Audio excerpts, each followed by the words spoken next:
Why do so many people reach success and then fail? Well, one of the big reasons is we think success is a one-way street. So we do everything that leads up to success, but then we get there, we figure we made it, we sit back in our comfort zone, and we actually stop doing everything that made us successful. And it doesn't take long to go downhill. And I can tell you this happens because it happened to me. Reaching success, I worked hard, I pushed myself, but then I stopped because I figured, oh, you know, I've made it. I can just sit back and relax. Reaching success, I always tried to improve and do good work, but then I stopped because I figured, hey, I'm good enough. I don't need to improve anymore. Reaching success, I was pretty good at coming up with good ideas because I did all these simple things that lead to ideas. But then I stopped because I figured I was this hotshot guy and I shouldn't have to work at ideas. They should just come like magic. And the only thing that came was creative block. I couldn't come up with any ideas. Reaching success, I always focused on clients and projects and ignored the money. But then all this money started pouring in, and I got distracted by it. And suddenly I was on the phone to my stockbroker and my real estate agent when I should have been talking to my clients. And reaching success, I always did what I loved. But then I got into stuff I didn't love, like management. I'm the world's worst manager, but I figured I should be doing it because I was, after all, the president of the company.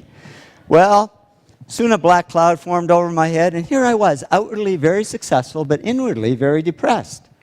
But I'm a guy. I knew how to fix it. I bought a fast car. It didn't help. I was faster, but just as depressed. So I went to my doctor. I said, Doc, I can buy anything I want, but I'm not happy. I'm depressed. It's true what they say, and I didn't believe it until it happened to me, but money can't buy happiness. He said, no, but it can buy Prozac.